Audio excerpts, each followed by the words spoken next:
ତୃଷାତୁର ରଘୁପତି ବୋଲନ୍ତି ଶୁଣଙ୍ଗୋ ସତୀ ଝରଣାରୁ ଜଳ ଆଣି ଦିଅ ବହନ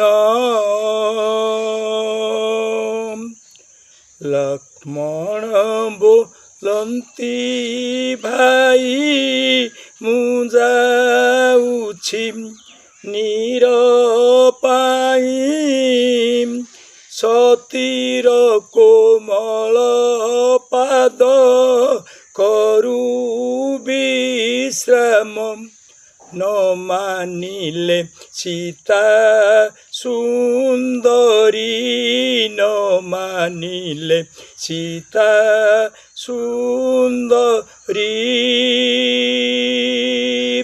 କଳସିକା ଖରେ ଘେନି ଗଲେ ବାହାରି।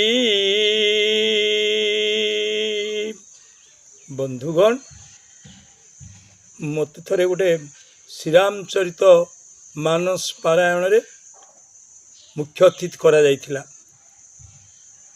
ବ୍ୟାସ ଜଣେ ରାଉରକେଲାରୁ ବାବା ଆସିଥିଲେ। ଜଣେ ପ୍ରବଚକ ପୁରୀରୁ ଆସିଥାନ୍ତି। ବିରାଟ ମଞ୍ଚ, ରାମଚରିତ ମାନସ ପାରାୟଣ ଚାଲିଛି ଗୋଟେ ଗାଁରେ, ଶହ ଶହ ଲୋକ ଉପସ୍ଥିତ ଅଛନ୍ତି। ଏହି ସମୟରେ ଗ୍ରାମବାସୀ ତରଫରୁ ମୋତେ ମଞ୍ଚରେ ମୁଖ୍ୟ ଅତିଥି ଭାବେ ଆସନ ଗ୍ରହଣ କରିବାକୁ ଅନୁରୋଧ କରାଗଲା। ମୁଁ ସାଙ୍ଗେ ସାଙ୍ଗେ ମଞ୍ଚ ଉପରକୁ ଗଲି। ଯେମିତି ଯଥା ସମ୍ମାନ ଦେବା କଥା ଗ୍ରାମବାସୀ ତରଫରୁ ଫୁଲମାଳ ଦେଲେ, ସମ୍ମାନିତ କଲେ। ବ୍ୟାସଙ୍କୁ ମୁଁ କରରେ ବଇଥାନ୍ତି ସେ ବାବା, ତାଙ୍କୁ ମଧ୍ୟ ସମ୍ମାନିତ କରାଗଲା। ମୁଁ ସେଠୁ ମୋର ଯେତିକି ସମ୍ମାନ ଦେବା କଥା ସମସ୍ତଙ୍କୁ, ସାଧୁଙ୍କୁ ଏବଂ ଗ୍ରାମବାସୀମାନଙ୍କୁ ସମସ୍ତଙ୍କୁ ସଭାସଦକୁ ଦେଲି।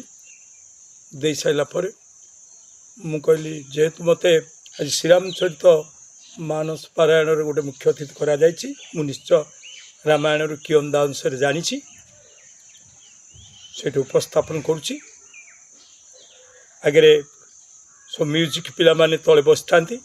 ମୁଁ କହିଲି, ପିଲାମାନେ ତୁମେ କ'ଣ ମୋ ସାଥିରେ ତାଳ ଦେଇକି ବଜେଇ ପାରିବ? ମୁଁ ତ ପୁରୁଣା ଲୋକ, ମୁଁ ତ ସିଙ୍ଗର ନୁହେଁ ନା, ଆଜିକାଲିଆ ସିଙ୍ଗର ନା। ସାରେ ଚେଷ୍ଟା କରି ବଜାଇବାକୁ।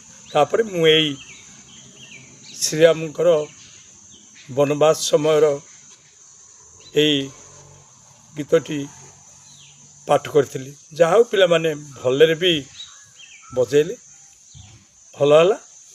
ତାପରେ ମୁଁ କ'ଣ କଲି, ମୁଁ କହିଲି, ପିଲାମାନେ ଯେତେବେଳେ ମନ୍ଥରା କୈକେୟୀକି ପ୍ରବର୍ତ୍ତେଇକିରି ରାମକୁ ବନବାସ ପଠେଇଥିଲା, କୈକେୟୀକି ତାଙ୍କ ସ୍ୱାମୀ ଦଶରଥଙ୍କୁ କୁହାଇକିରି ବନବାସ କରିଥିଲି। ସେହି ସମୟର ଦୃଶ୍ୟ ମୁଁ ତାଙ୍କୁ ଗୋଟେ ପଙ୍କ୍ତି, ଗୋଟେ ଗୀତଟେ ଦେଇଥିଲି।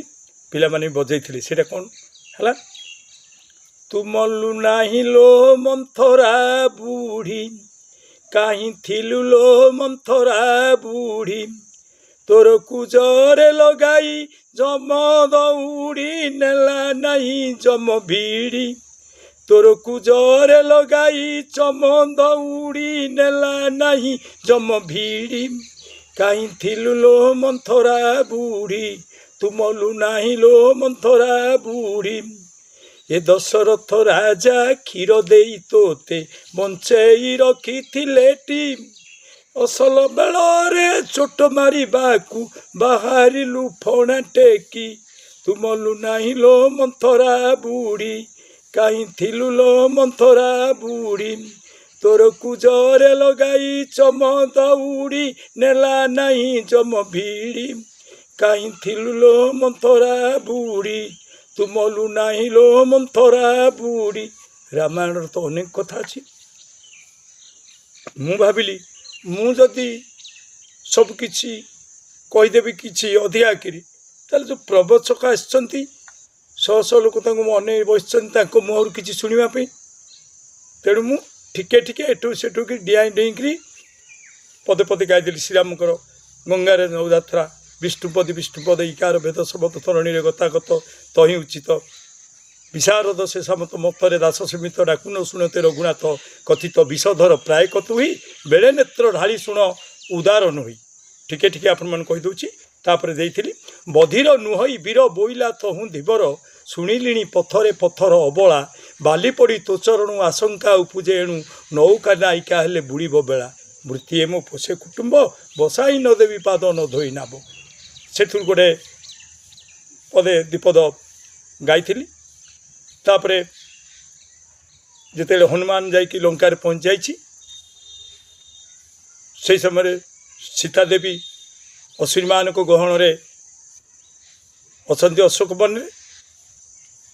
ହନୁ ସୀତାଙ୍କର କଥୋପକଥନରୁ ପଦେ ତାପରେ ଦେଇଥିଲି।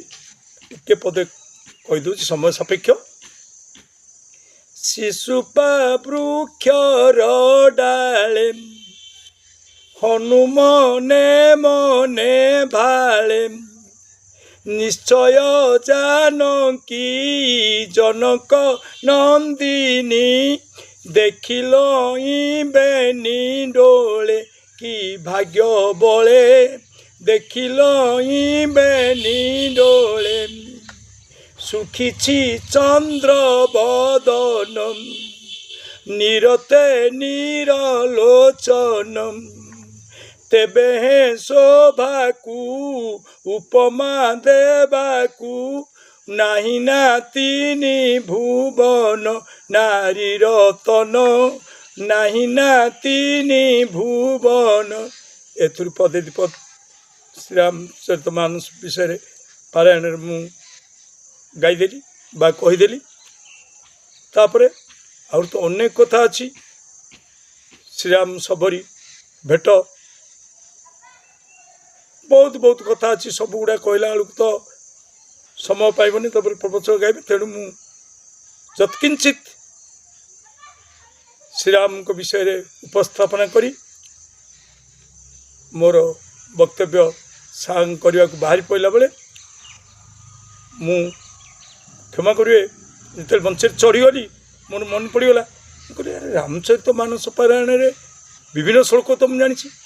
ରାମଙ୍କର ଜାଣିଛି, କୃଷ୍ଣଙ୍କର ଜାଣିଛି, ଜଗନ୍ନାଥଙ୍କର ଜାଣିଛି, ରାମଙ୍କର ପକେଇଦେଲି। କ'ଣ ପକେଇଦେଲି ସେତେବେଳେ? ରାମ ଲକ୍ଷ୍ମଣ ପୂର୍ବଜମ ରଘୁବରମ ସୀତାପତି ସୁନ୍ଦରମ କାକୁସ୍ତମ କରୁଣାକର ଗୁଣନିଧି ବିପ୍ରପ୍ରିୟ ଧାର୍ମିକମ ରାଜେନ୍ଦ୍ରମ ସତ୍ୟସନ୍ଧମ ଦଶରଥ ତନୟମ ଶ୍ୟାମଳ ଶାନ୍ତମୂର୍ତ୍ତି ବନ୍ଦେ ଲୋକାଭିରାମ ରଘୁକୁଳ ତିଳକମ ରାଘବ ରାବଣାରୀ। ଏଇଟା କହିଦେଇ ଆରମ୍ଭ କରିଦେଇଥିଲି। ମୁଁ ଆଉ ବେଶୀ ସମୟ ନେଲିନି। ତାପରେ ସଭାସଦମାନଙ୍କୁ ଧନ୍ୟବାଦ ଦେଇ ତାପରେ ମଞ୍ଚରୁ ମୁଁ ଓହ୍ଲାଇ ଆସିଲି। ଜୟ ଶ୍ରୀରାମ।